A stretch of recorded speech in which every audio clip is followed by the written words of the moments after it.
அனைவருக்கும் வணக்கம். இன்றைக்கி வந்து கிருத்திகைங்கிறதுனால இன்றைக்கி நான்வெஜ் செய்யலை. இன்றைக்கி என்னது வெஜிடேரியன் சாப்பாடு, அரிசி பருப்பு காய்கறி சாதம். அதுக்கு என்னென்ன செய்யணும்னு செய்முறையை சொல்கிறேன்.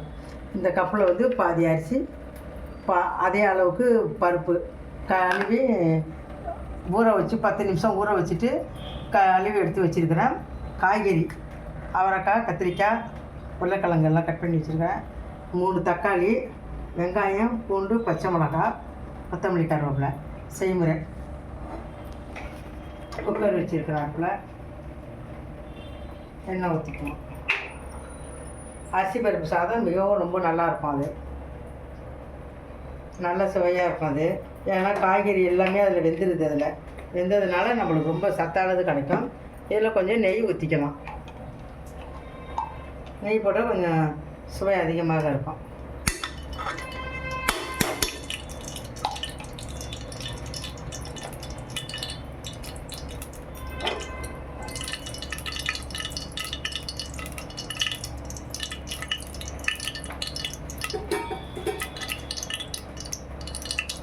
கடுகு உளுந்து,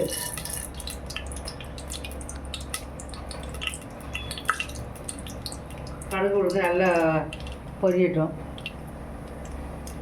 நல்லா பொரிஞ்சு வந்திருக்கு. ஜீரகம் போட்டு விடுவோம்.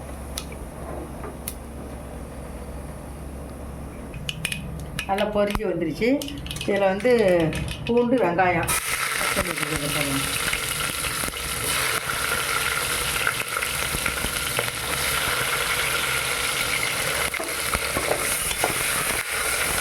நல்லா சமைக்கணும்.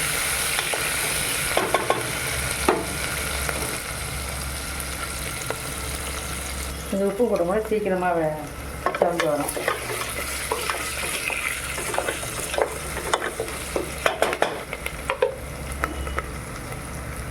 நல்லா செவந்து வரும். அதோட கொஞ்சம் காஞ்ச மிளகாய் போட்டுக்கலாம்.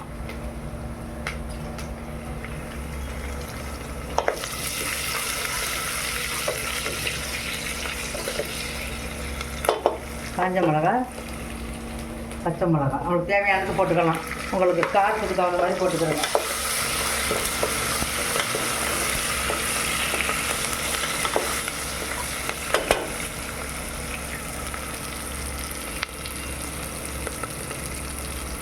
நல்லா திறந்து வைப்போம். தக்காளி போட்டுக்கலாம். அது கூட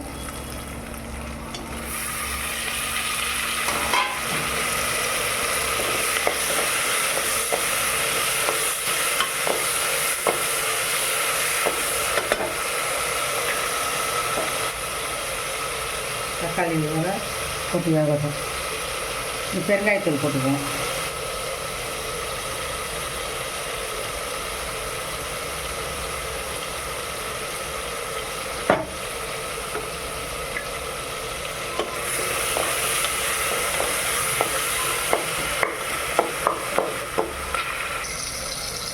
இப்போ கருவேப்பிலை போட்டுக்குவோம். அதை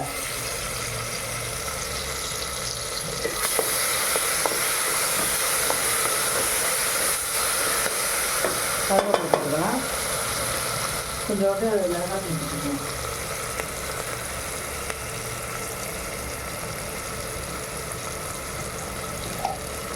கொஞ்சம் தண்ணி மிளகாய் தூள்.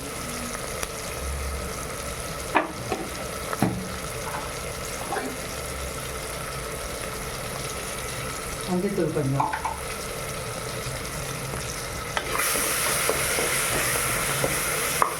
இந்த மசாலாவோட போகிற வரைக்கும் செஞ்சு விடுவோம். காய் போடுவோம். காய் கட் பண்ணி வச்ச காயை அலசி வச்சுருக்கிறேன். அந்த காய் போடுவோம்.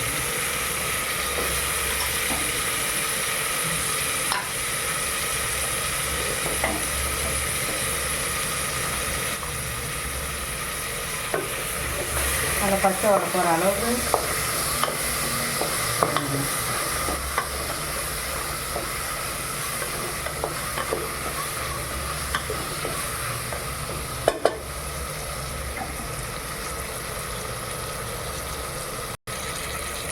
இப்போ காயெல்லாம் கொஞ்சம் வந்து எண்ணெய் பிரிஞ்சு வந்துருக்குது. பச்சை வடை போயிடுச்சு. அரிசி கழுவி வச்சுருக்கலாம். அரிசி கறப்போம். அதில் போட்டோம்.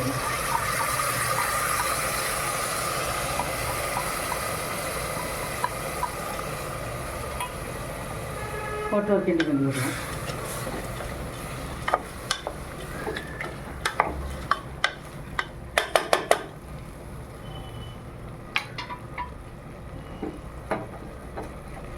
அதில் புளி தண்ணி கொஞ்சம் வச்சுருக்கிறேன். இப்போ இதில் 1 கப் அரிசி எடுத்தோன்னா இப்போ வந்து 4 கப் தண்ணி ஊற்றுவோம். புளி தண்ணி கொஞ்சம் ஊற்றிருக்கேன். அதில் அளவு எடுத்து புளி தண்ணி ஊற்றிருக்கேன்.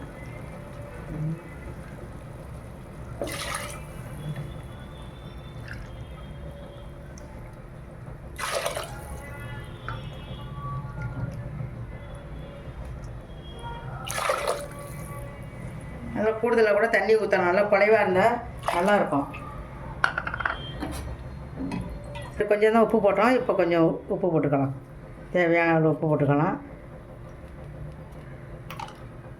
இது கொஞ்சம் இதாக வரட்டும். கொஞ்சம் நேரம் மூடி வைப்போம். கொஞ்சம் நேரம் தட்டு போட்டு மூடி வைப்போம். அது கொதி வந்தது. கொஞ்சம் சாம்பார் பொடி, வீட்டிலே தயார் பண்ண சாம்பார் பொடி.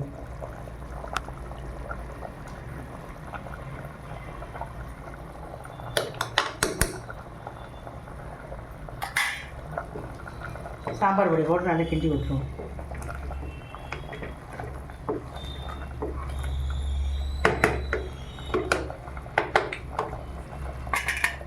இப்போ விசில் போட்டு மூடி போட்டுவிட்டு இதில் ஒரு 3 விசில் விடுங்க. நல்லா குழைவாக இருந்தால் தான் இந்த சாப்பாடு நல்லாயிருக்கும். மிகவும் சுவையாக இருக்கும். அது இப்போ விசில் வந்ததையும் எடுத்துக்கலாம்.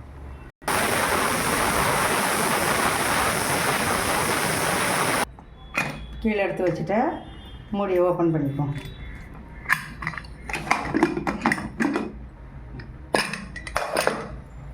இப்போ நல்லா இதை வந்து கலரி விட்டுக்கலாம்.